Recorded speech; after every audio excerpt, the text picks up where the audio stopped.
G'day, I'm Pete Hughes, and you've clicked on the Reach Australia podcast.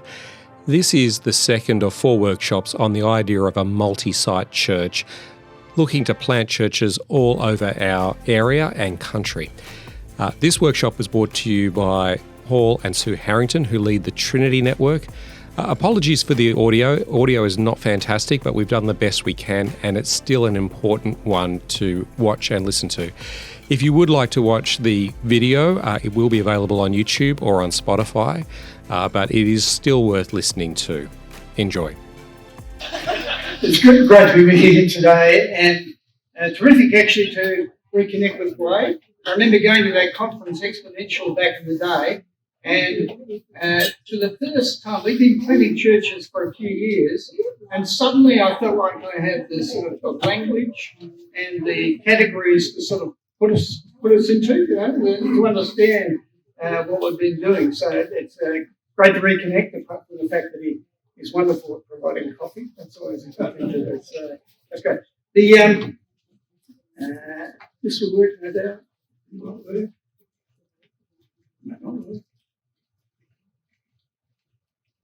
Where should I point it? So there you go. This is Sue and I back in the day. So the point of this slide is my staff love to put in embarrassing photos of us. That's really what you need to know.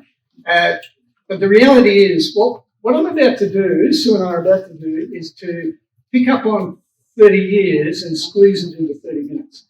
And that's worth bearing in mind, because from where I'm standing, it's going to sound a lot smoother and more straightforward because I'm summarising over a long period of time. But sometimes when I've been sitting where you are and someone does this, I think it's very out of reach and unachievable, or it looks too easy almost. So I guess just bear that in mind, that's the situation. We're going to ramble through a whole series of things very quickly, and we'll see how we go. I'm not sure I can... there we go. Here's where we're heading. I want to give you an overview of what's occurred in the network over the last 30 years. Sue's going to pick up on the network culture, because I think that's really critical as we think through who we are. What I want to then do is do a deep dive into a church plant that's planted. So that'll make sense when we get to it. And then, if we've got time, a few things that we've learned at the other end. So that's where we're going. So I think we're a church planting network with multi-site features. That's how I describe us. And you'll be able to work out what you think we are at the end. I don't care what we're called, but it is kind of what Wade was saying, that when you're thinking about this whole church planting multi-site world, you're really on a continuum, and you're able to make choices as you go along and pick and select different features that actually work for your context or work for your ecclesiastical framework, or whatever it is. So this is how I describe us. Let me tell you a little bit about us background-wise. Trinity Church Adelaide, this is the mother church of the city, founded in 1836, so the first sort of pioneer church, sandstone place right in the heart of the city. It actually was a church that struggled right up until World War II. So there are a number of times where we thought we'd sell the property, not me personally, but we'd borrow that. Yeah, that's right. It has been around a while, but not that long. And then post World War II, the place started to flourish. I think motor vehicle, some of that was leadership, all that sort of stuff. But you can see from the graph that we sort of bounced up to about a church of 800 in the heart of the city and stayed there. And the reason we stayed there was... that's it. Essentially, we'd run multiple services. We had a site that was a certain size. So that led us to start thinking through, well, what do we actually do? Can I get the next slide? Can you organise that for me? No, okay, that's fine. Here was our challenge. Church was full. When you've got a full building, you start to lose your evangelistic edge, because everyone looks around and goes, we're full, we're done. So that was our situation in terms of where we're up to. We lacked any sense of cohesion about where we're going because we were full, we were done. And denominationally, that meant we were done because we were in that location, couldn't go anywhere. When we started talking about church planting with the denomination, it was just tense. And it was tense anyway because we're in a liberal diocese, it's become more liberal.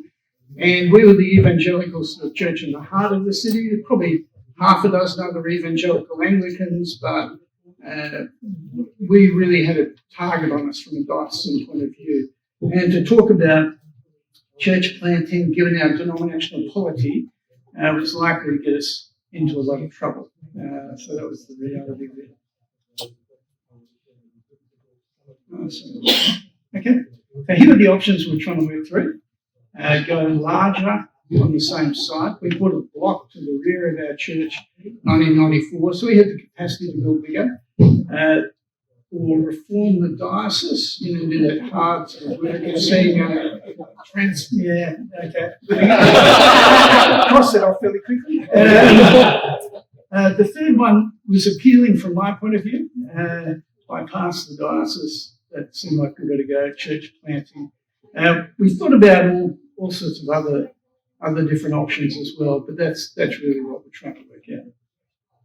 Let me go back.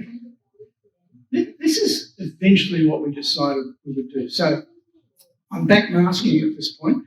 Probably this statement of our thinking about what we're trying to do as a network was one we probably put to paper in about, computer in about 2010.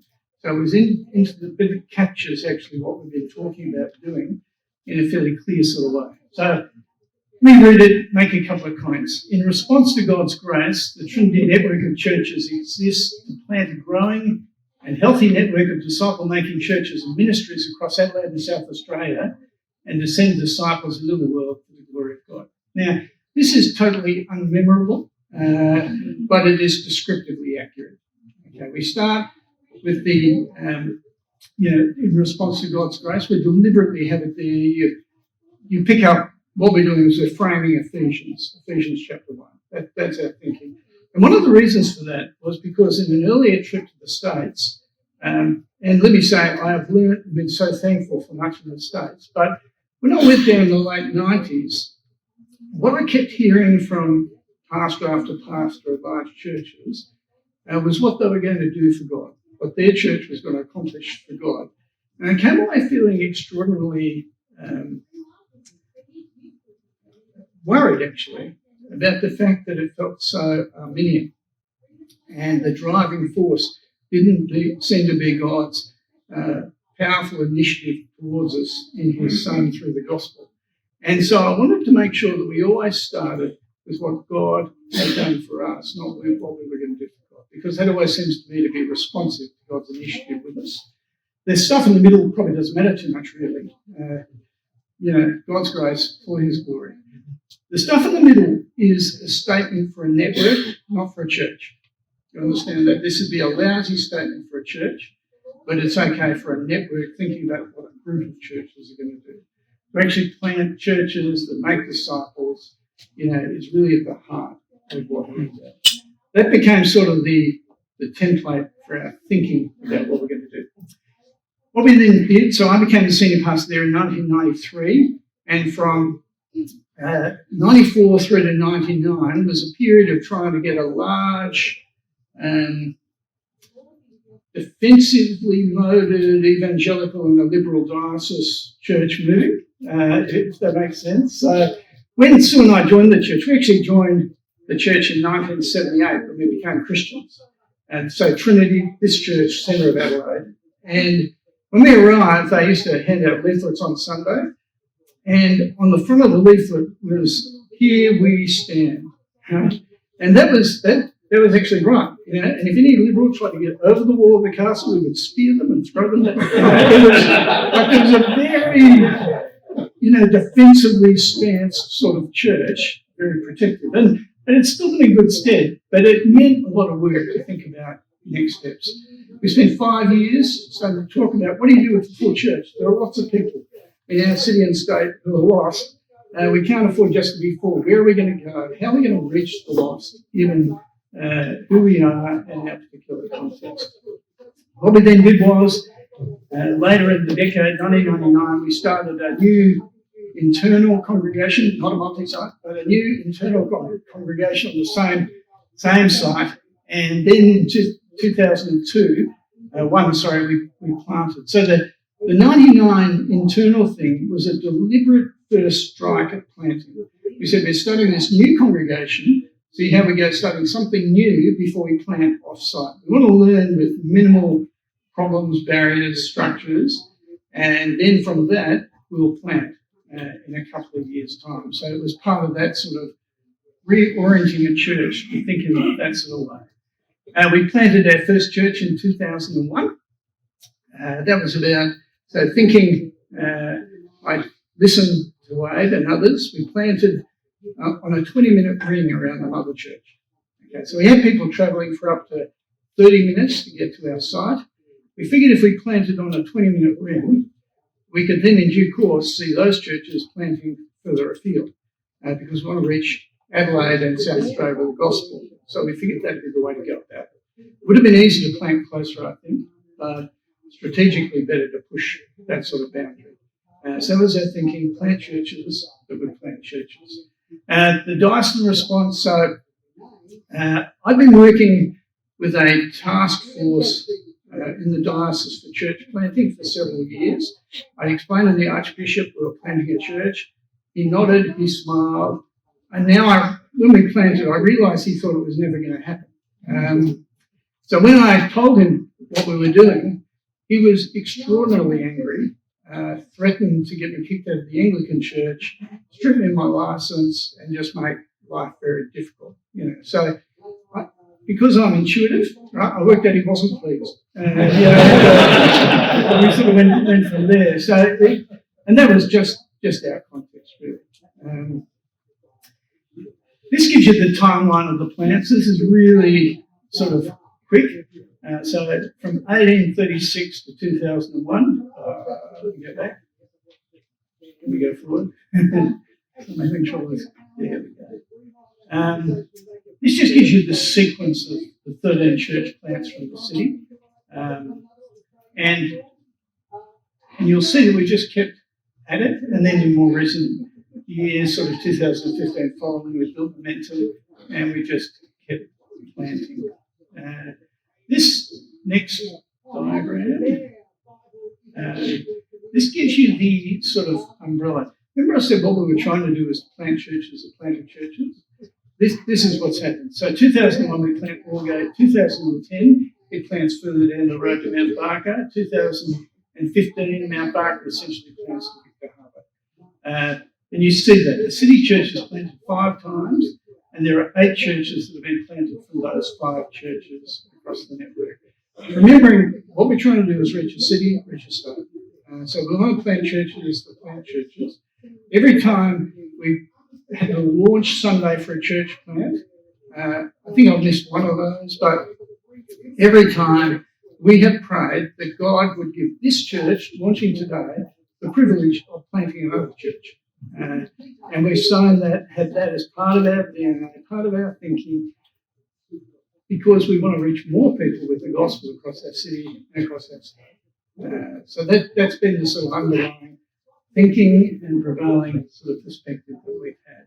And for me, the exciting thing of seeing churches planting, that's been extraordinarily encouraging. And it's been done at great sacrifice, because any church that's been planted never wants to think about doing it themselves by nature. Like it's a hard gig. And to think I'm just going to lop off an arm and send it down the road is challenging, I think.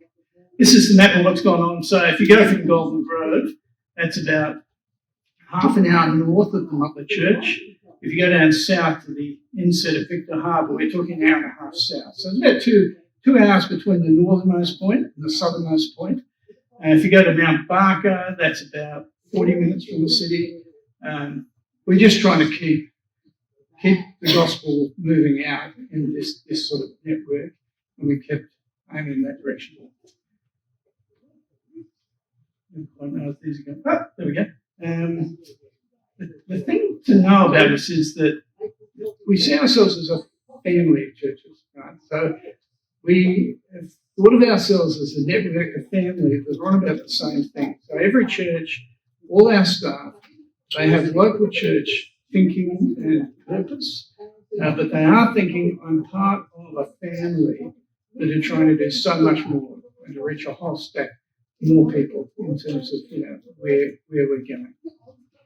And this gives you the metrics on what's happened attendance-wise. So if I superimpose the church planting, you'd see growth has been linked to when we planted. So we started with about 800. We're now at about 2,600 a Sunday in terms of the network across those 14 churches. And we had that sort of dip during COVID, like most of the Western world, and then we just sort of popped back into that sort of growth space. Graphs like this are sort of helpful, and what I keep thinking is that every part of this graph represents people, and what we've seen over the last 20 plus years is we've seen more and more people coming under the sound of the gospel, lots of people getting converted, lots of people growing to maturity. This is a graph full of individuals, and that's really what we've been keen to do. But it's also kind of a picture of trying to reach an ever-increasing number of people with the gospel in our part of the world. This gives you a breakdown into the 13 church plants in terms of their growth over the first 5 years. So you see the starter groups at the beginning, and with those area, that's the dark bit on the left-hand side, and see the way in which we've planted with a view to seeing more people reach with the gospel and trying to grow. So we've had a fairly consistent pattern of planting, reaching new people with the gospel and growing. A couple of the churches, where there's variation, if you ask me to tell you why, I can tell you why. I can actually explain why we've got a different trajectory for all sorts of internal and external reasons. But the general movement has been sort of to the growing end of the screen. And again, that's been helpful and healthy in terms of the way we've contacted. The other thing is, as we've planted more churches, we've learned more things. We've learned the mistakes we've made. We've learned some of the things that we could have done better. So we've learned as a family of churches. So someone plants this in, plant number 13. There are 12 people he looks to for finding out what happened, and learning from. So we're in that sort of school of thinking about how we both plant and grow churches, which I think has been healthy. The other thing is, once we're getting up this end of the graph, we're seeing more of our churches cooperating together to plant churches. So often there's a church that's the core church that's planting, but again, 2 or 3 churches might be providing people into that space, because as we spread, we're starting to go to sort of triangulated spots, which I think is really helpful to see people cooperating again in that sort of space. We're going to talk about governance just for a bit, that is the structure of our leadership stuff. So I'm really changing pace here, but the thing that we worked out fairly early on was that unless we kept rethinking our governance space, we put out sort of glass ceilings that we keep bouncing off. And so this is where we started. We had the green church as the mother church right in the centre. We had a classic Anglican sort of structure. Trustees are a bit unique to our situation because we operate under a trustee, but that's sort of, thing. When we planted our first church at Aldgate, they had a local leadership team, but governance-wise, they come under the authority of the mother church. So it was a mother-daughter branch church sort of operation. And that was the model we used for the first 4 churches. Okay? Anyone want to hazard a guess as to what was happening by the time we got to 4 churches? Want to throw it out there?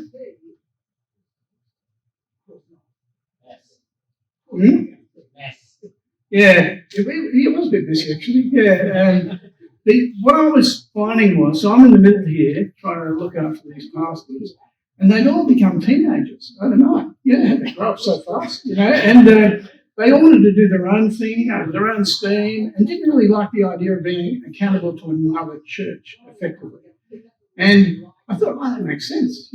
We can't keep doing this and have good ownership of being a network trying to reach out. It's all still centred on a historic mother church in the centre of the city. So we changed it around. The next slide might come up. Yep, there it is. What we did was we took the mother church out of the centre and put it with the other churches, governance-wise. We set up a board that operated for the whole network, that owned that vision statement that I just referred to. I was effectively, if you're thinking corporate speak, the CEO in this space, and we started having these churches all aligned, all on about the same thing. Now, this was a much healthier sort of structure for where we're up to, and really gave ownership. And for those we had a limited company for the board. Every other church was an incorporated association. Okay, and the board essentially had very high technical authority over local churches, but that was delegated out so that the local churches had a high level of autonomy for making good ministry decisions on the ground. I can talk about that more if you're curious, but that's where we moved to. Then by the time we got to 2018, we had this number of churches. And what was our problem at this point? It was the senior network pastor. Okay? It was me. Because you can't keep multiplying out like that and think you can keep investing and growing and developing. We're going to, again, another glass ceiling sort of moment that was profoundly obvious once you see it on paper. That was our situation. And I wondered why I was getting tighter and greyer and stuff like that. And essentially that was it. So we, again, moved it up again into this. So what we did was we broke into regions in order to sort of group into geographical spaces. Yeah, and you'll all be able to identify this in your own sort of denominational frameworks. Yeah. So different regions around Adelaide, I appointed some senior pastors to sort of lead pastors in spaces, to look after pastors, and also think through how we do the vision for a region. How do we actually see the churches in this region cooperate to plant more churches to reach more people in Adelaide and South Australia?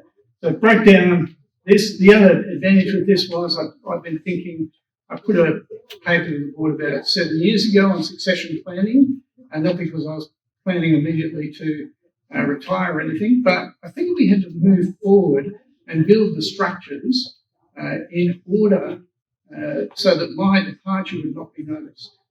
So I figured that investing in some key leaders in our network and talking about the bigger picture of where we're going, as well as caring for other pastors and thinking strategically about their regions, was the best way to raise up people with responsibility, ownership as we move forward.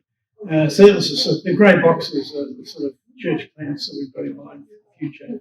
I reckon and I heard lots of you earlier on, when you're in this space of thinking about planting, what tends to happen in this government space is that, so first church plant, I send off a church planter, we have really good friends, right? So we know everything's going to be fine, because we're friends, we trust each other. And actually, that did cover a multitude of sins. The lack of clarity over the relationship between the mother and the daughter church really could have caused us to hit a wall very quickly. By the time we got to 3 or 4 churches, it was obvious because different issues were arising, and we just hadn't done the work to clarify the nature of the relationship. And so we had to do quite a bit of thinking in order to provide clarity for everybody about how this was all going to work and how we're going to work healthily together. We didn't want it to be overly cumbersome. It's horrible to work in a context where you're governed by rules and handbooks, but we did want some level of mutual understanding about how we're going to proceed in this network sort of space. So I think that's a bit of advice I'd throw out if you're thinking about where you're going. Try and get clarity before you start as much as possible on some of these details. The structure of our board, we have trustees under our trustee, have 2 appointments. I'm there. I get to appoint 2 people, the senior pastors get to appoint 3. We never thought we'd have a representative board because we figured the big church in the city would dominate the voting. So we wanted to have a board that had the appropriate people and represented our ownership of our vision as we move forward. This represents our local church leadership team structure. Again, very similar. The senior pastor on this team appoints 2 people. There are 2 people elected by the congregation. They have the ability to second 2 people.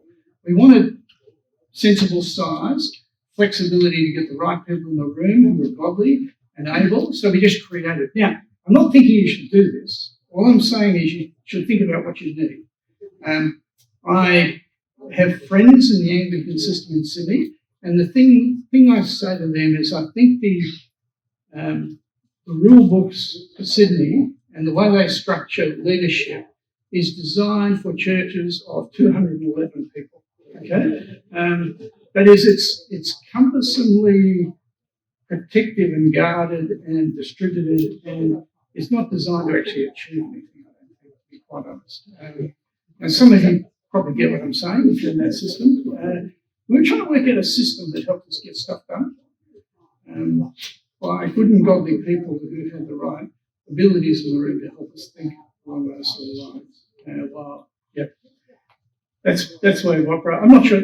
I don't think it's perfect at all, but it's a lot better than some of the alternatives, I think. Yeah.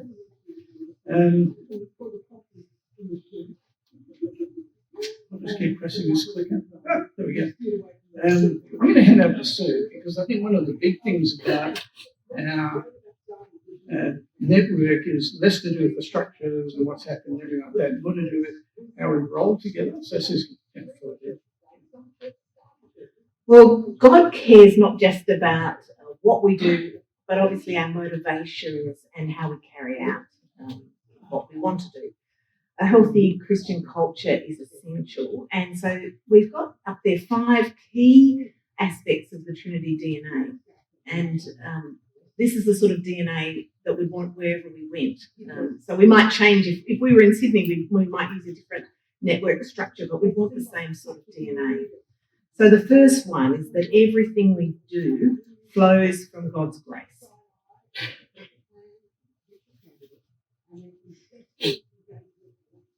Our deepest desire is that every action within Trinity, as an individual, as a church, and as a network, reflects our gratitude to God for the grace that He's given us, for all that He's done for us, and that we want to do that for His glory. So His grace and His glory, as Paul's already mentioned. So this is the foundation of the vision statement, but we also want it to grip our hearts, the hearts of every leader, the hearts of every member of our congregations. It's actually similar to healthy parenting, and you'll see that picture up there. We want real spiritual growth. We don't just want to staple the fruit on the tree. That's Paul Tripp, if any of you have read one of his books about parenting. You actually want it to come from deep roots in our love for God and our knowledge of God. And so that's what we want to see in our churches. A visiting speaker once said that the thing that they were struck as they talked to the different leaders was how many people use the phrase, in God's kindness, such and such. And so we are absolutely overwrought by God's kindness and thankfulness for what He's done for us individually, for our churches, for the network, but just all that He's done for us in Christ. Then, of course, we want it to flow into love for God's people. If we don't have that, then all's lost, isn't it? That's an essential part of the DNA of Trinity, and that does drive our church planting efforts. There are often tears when we send people off. We have our final Sunday at the sending church. People are in tears. There's real grief. But then I keep thinking, well, wouldn't it be sad if it wasn't sad? If you didn't care if a group went off. So the grief is real. And if you're thinking about doing it, I think you have to really understand that the grief is real, but the joy is real too of seeing others come to Christ. And time again, and all the research shows that church plants are a very effective tool on the whole for bringing new people to come to know Jesus. And we've also found bringing people who are de-churched back to God. So So people are heading towards hell, and we see them brought into the precious family of God. So planting is a sacrifice, but it's really worth it. And that's something that we want very much in our DNA at Trinity. And so our love for God, actually, one way that that is shown, and our love for people is through this church planting. We also want humble and servant-hearted leaders. And that's really a critical part of the Trinity culture. We tell new staff, actually, you will be given respect and love as a leader at Trinity, and you won't have to earn it. It's not sort of, let them prove it and then you'll have it. You will be given it, however, you can lose it. If you don't love people, if you use leadership as a platform for ego, for your own idol, then you can lose it.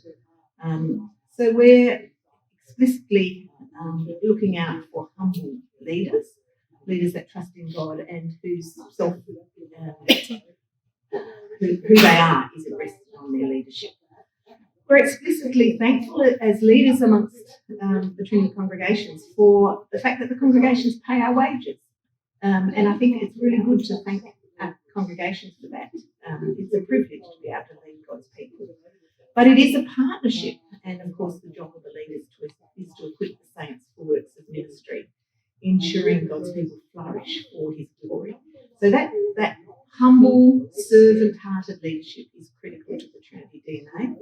And really part of it, it's really 3.point B, but we'll put it as 4, is valuing leadership households. And we spent a lot of time on that, and Paul and I individually spent a lot of time together, a lot of time on this. While there's no expectations, for example, for pastors' wives, like the classic running of the children's program, some of them do, but a lot of them don't, they're seen as ministry partners.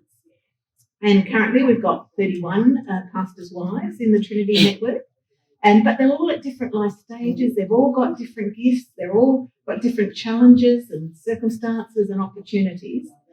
And it's the same for the husbands of our married female staff members or the spouses of our executive team. What we want is for the spouses to be sold out for Jesus, supporting their spouse, loving God's people with the unique opportunities they have. And that will look so different on the ground for different people at different stages and in different circumstances. But we also want the kids of the staff families to think, firstly, we want them to grow up to love Jesus. But we also want them to think that it's a privilege to be part of a ministry family. And we've worked really hard at that.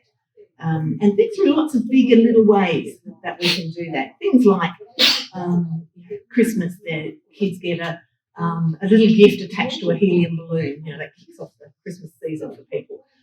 We have Year 12 staff survival packs for the staff kids.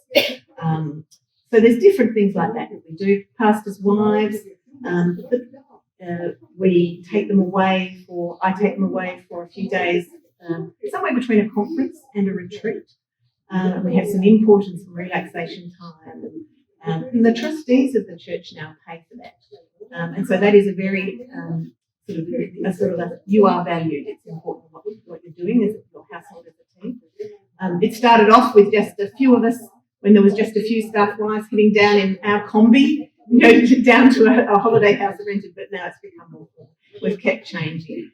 Initially, I would meet with the group of pastors' wives, and we'd read the Bible, we'd pray, we'd talk about giving or whatever it might be, or issues that were coming up, like what do you do with triangulation, whatever it might be. But now they meet in area groups. We have kick-offs, we have high teas, those sort of things. Anyway, so we just work through what is going to be helpful with all of that. So finally, you want generous partnership with, as a Trinity Network, as individuals and as churches, we want to be in generous partnership with other churches and ministries. So what we're doing in Adelaide is a drop in the bucket compared to all the non-Christians that need to be saved and all the Christians that need to be developed.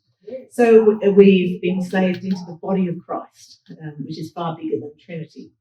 So we want many healthy, growing churches and networks and ministries throughout South Australia, Australia and the world.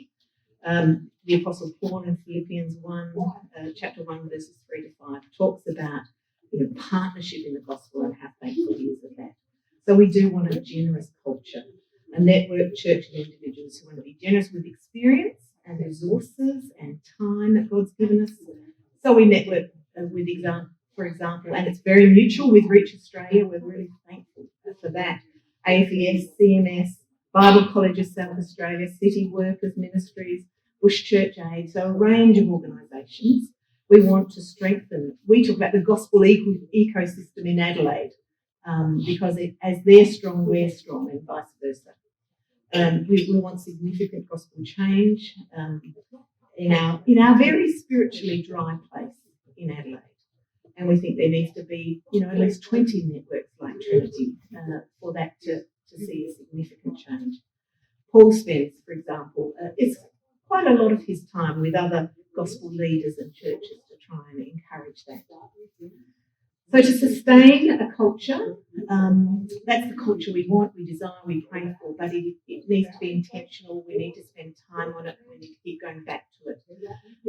As leaders, we're key in drivers and models. And so, of course, we've got to remain connected to Christ so that our culture actually really does reflect and glorify God.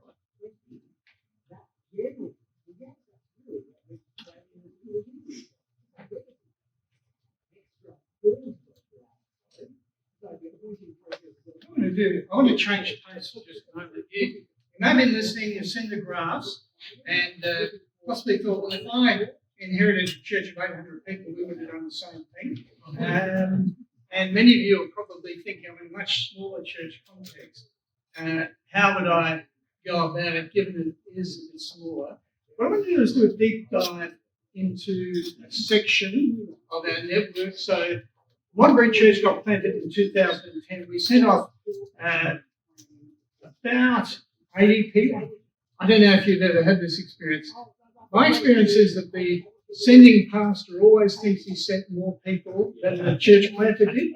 So I remember reading a report where I thought we'd sent about 80 people to a church plant, and the sending pastor said he started with 3 people in his lounge room. I then had to work out what he was talking about. But I think it was about 80 people we sent to Modbury in 2010. And then you'll see that what's happened is they planted this church, planted 2016, 2020, 2022. So the church grew probably to about 180, and then it is planted fairly quickly over a period of time, 3 further churches. Now, if you're in a church of 180 and you know that you've got to aim to try and send 50, if at all possible, to a church plant, you know that for a pastor, for a church family, that is really hard going, really tough. But of course, the reason you do it is because you want to see more people reach with the gospel. So it's not about your church and your church's health. It's about the gospel going out to more and more people. So that's what these guys have done.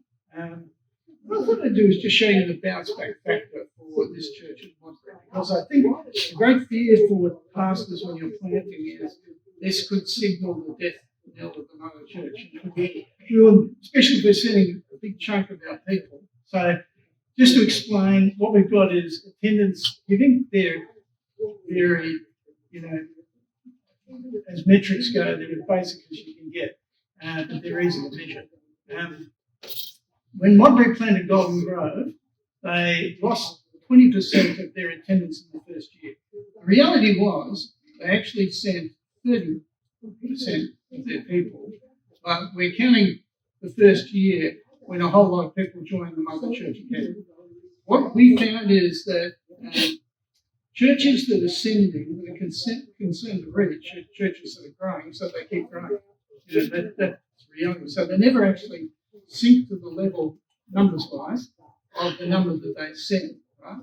And then by the time you get to year 2, after Golden Grove, they're bigger than what they were before they sent. That's the reality. and they kept growing. When Para Hills was planted, so we're talking COVID, okay, which is profound because this was not the time for inviting people to church. And so it was sort of an interesting time to plant. They were still behind, and yet we had this opportunity to plant 2022, but they went again. It just seemed like something they should do. The senior pastor was Stephen George. Stephen was there for all three plants. He's been the one who sent, and full of courage. But CNY post-COVID quickly bounces back in terms of numbers, keeps growing. Modbury is now the biggest it's ever been. It's bigger than it was before it started. When you come to the finances we found recover faster than the people. And I reckon here's what happens. You send people, and you'll see that the numbers, the percentage of giving is actually larger than the number of people going in every case. Because often the people who go planting are the people who are absolutely gripped with passion for what's going to happen. So they're very generous people.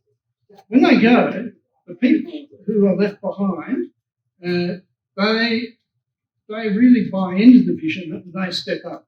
We want to be a church that reaches out with the gospel to see others, and they give them. And we've just found that's been the bounce back factor. So in terms of the best thing for your budget, right, is to send people out to church. I know that's hard to believe, but it is. It makes sense, doesn't it? Healthy churches and growing churches, not just numerically, but also in terms of their finances. It breeds generosity. And the fear is, and now I could replay this for every single church that's planted, and you will see exactly the same metrics on all 13. Right? They'll vary slightly, but it's essentially the same picture every time. I only put it up there to encourage you to be courageous, and also to encourage you, no matter what your size, that this is within reach.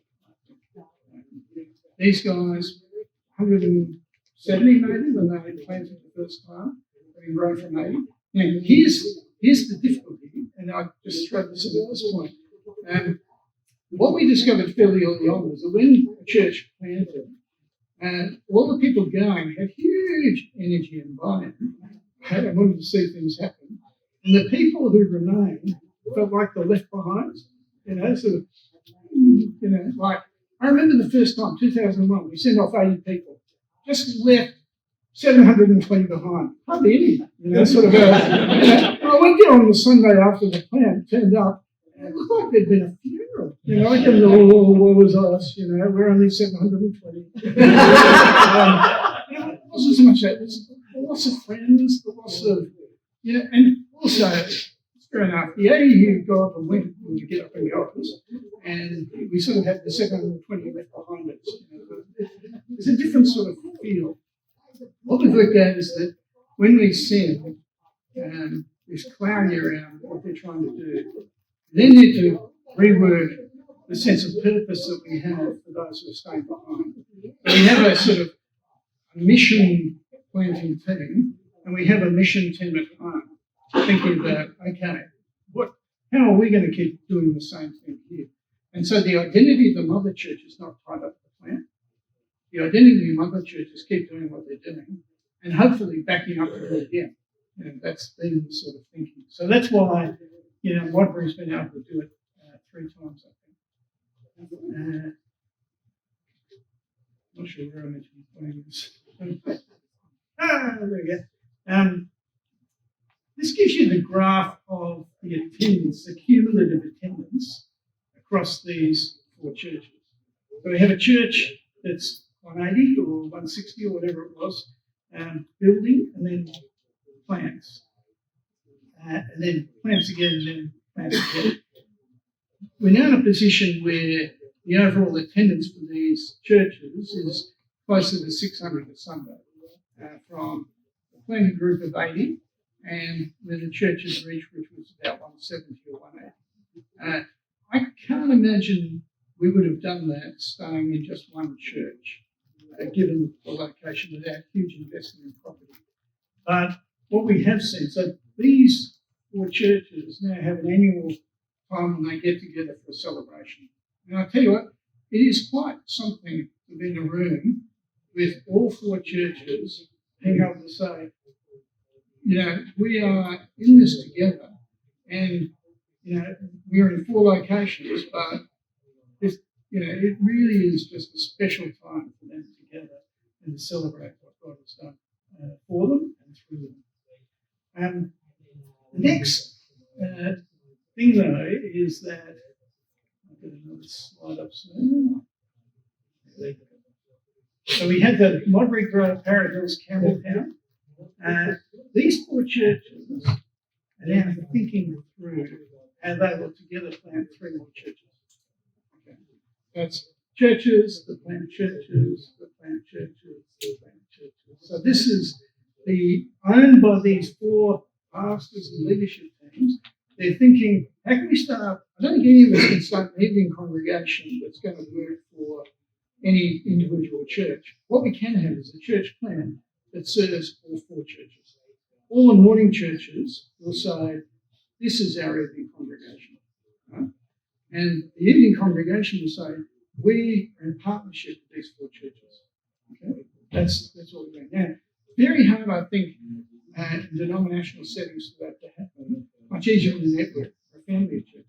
We work together to achieve things. We've got now 3 regions that have got cooperative youth groups, because we found we were planting strong in that preschool, primary school area, weak in the high school area.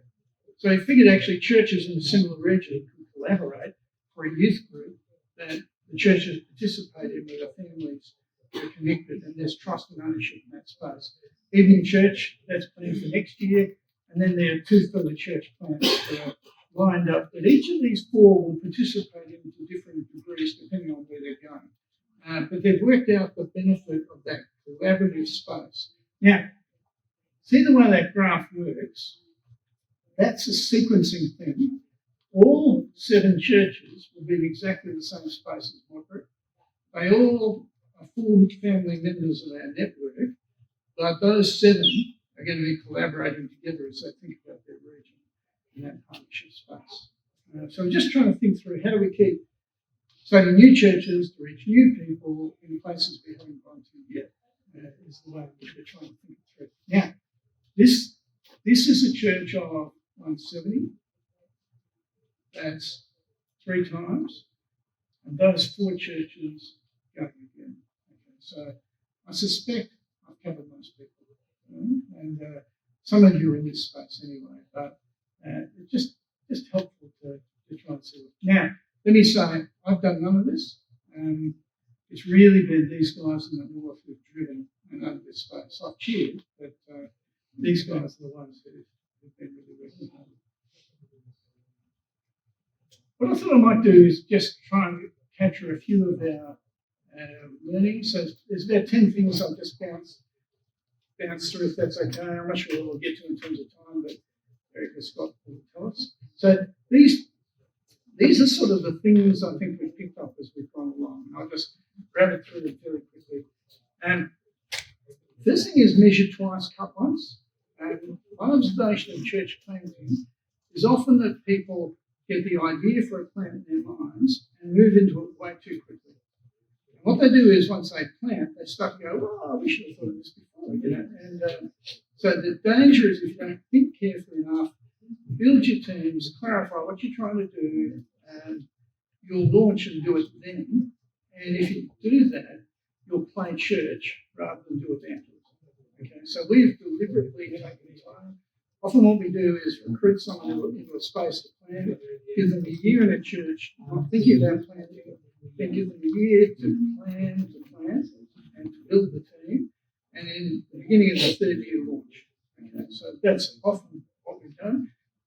If there are people in our network that we know really well, sometimes we will shorten that lead time because they've got the runs on the ground, and we don't feel like that. But taking a lot more time to do it than you think is necessary to plan that well. Gantt charts are your friend. Okay, it's just sort of thinking through what are the sequence of activities you need to do over what period of time, planning it out, and then systematically taking it. Now, let me say, I'm not a patient person. I feel like it's been agonisingly slow, the way we've gone about it, to be quite honest. But we tried to take time and to do things as well as we can. And I think in some ways that set us up for churches that have been healthier and been able to keep growing as they've gone. Second thing is, if you're in a sending church situation, I heard many of you before, you were saying we're thinking about sending. You've got to send your very, very best.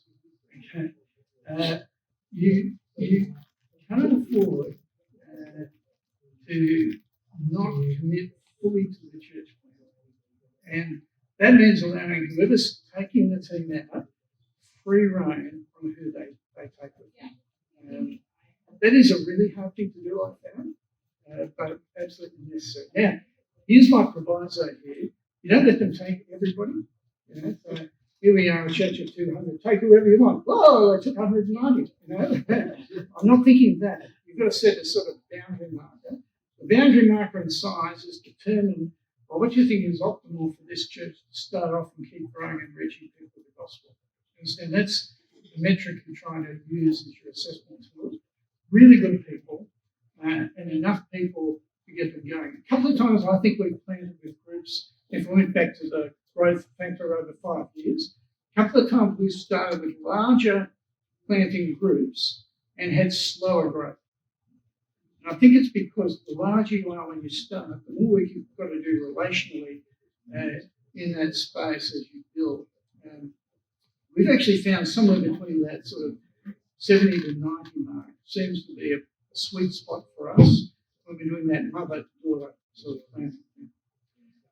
Third thing is, relates to the second one, but resource well when you plant. Don't do it on the smell of the morning rag. Try not to divide your resources in two directions to achieve what you're trying to do. So you strip down the mother church. It's sort of almost enough for the church plant to keep going. Try and prepare well and invest well in what you're doing. But probably, if it's at all possible, include sending someone to do admin in a church plant context, sending a student minister along, maybe an MTS trainer. If you don't send those people into church plants, you miss an incredible opportunity to train people for planting. What's the best place for someone to learn about church planting? Get in on the ground floor, give it a shot. So resource well.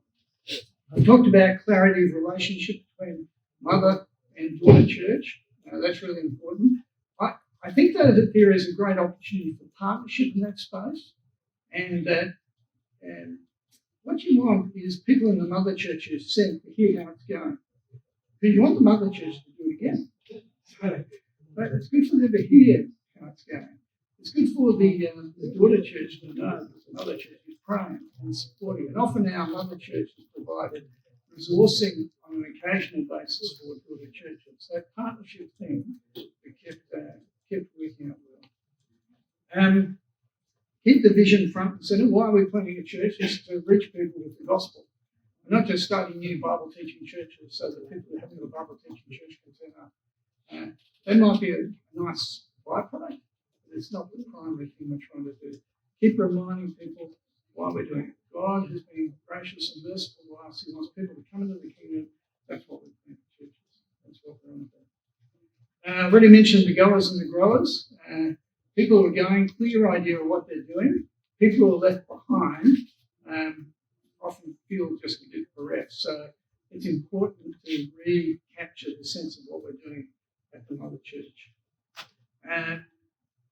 The right planter is really important. One of the things to listen with Wade when he jumps up is to understand that the sort of person you might be looking for in a multi-site setting, multi-site setting, quite different from a church planter. That was one of the learnings for me when I listened in. I thought, oh, of course. And we're sort of a church planting, multi-site sort of structure. And the sort of people we're looking for are people who want to join a family, not people who hate their family and want to start something themselves. Not hate, but you know what I mean? They just do their own thing. And it affects who you're trying to get involved. And you're thinking about, because you have someone who's a real gun, initiator, and innovator, just try anything. But if they don't have the scope to work in that space, then they're probably going to get frustrated working with that sort of wider group. So think about getting the right sort of person. We've always, with our church plans, we've used the reach assessment stuff. And in some ways, I think we do a lot of the work that Reach does in that assessment space. But it's enormously helpful to have an objective set of eyes cast over people who are thinking about planting, a formal process where a couple are able to think about what they're doing, talk about it, and formally step through those sort of loops. So if you don't take advantage of that, I think you really do miss out. We're really thankful for the way Rich has all that sort of stuff. Property, let me make a comment on that. You don't need it. That is, we have one building we own and 13 we don't. So you don't need property. If you can get property and it's the right property, it's an advantage. We're now thinking about whether we need to do some investing in real estate. We've done it to this stage, though. We would have slowed up our plans, to be honest. So you've got to really assess that as you go along, the value of just taking that sort of step into that space. Because once you also have your building, then you've sort of fixed something of the shape and the location of your ministry. Now, here's the proviso with that. If you saw our graph, you'll see that we've got a lot of churches in that 150 to 200 space. If you're trying to grow a church into the 500 space, you can do it without a building. Sydney on the Hill have done it. There are numbers of people who have. But I reckon it's actually tough to do it in rented spaces when you're getting that larger sized church. And that's what we're thinking about now. We've got that city church, 800. We're trying to think on our 20-minute ring whether we need some 500 plus size churches to take us to the next 20 years. Because currently our church planting on that 20-minute ring is too clustered for our life. It's too close because people don't travel as far to get to that size church. So we're thinking then we need some larger batteries and key points, key gateway points for our city to reach more and more people. I mentioned governance. Let me say I think that's really critical. Often people in our denominational circles, they receive a governance structure and they think we're just stuck with it. And you are quite possibly stuck with it. But what you're going to do is, for the sake of doing gospel work out what is your workaround? Like you might have a structure.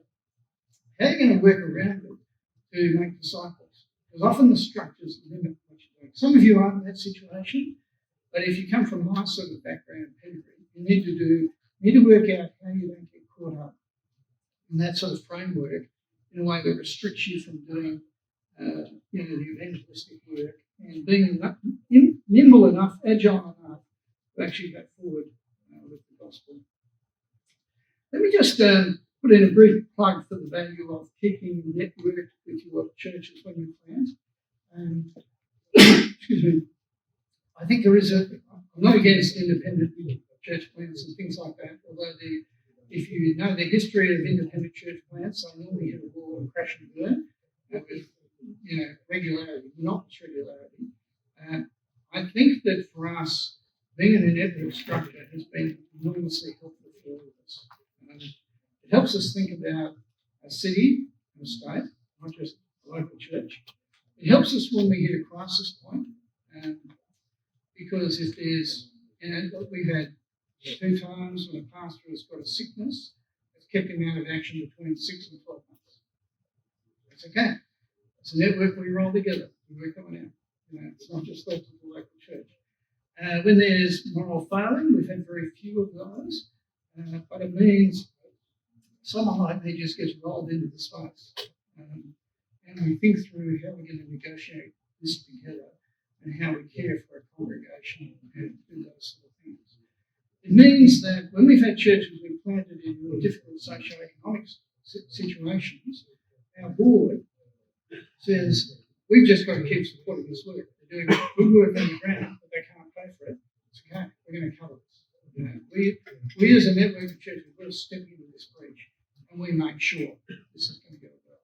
And at the same time, if the church hits a difficult financial position, we can together cover off on that. We roll together.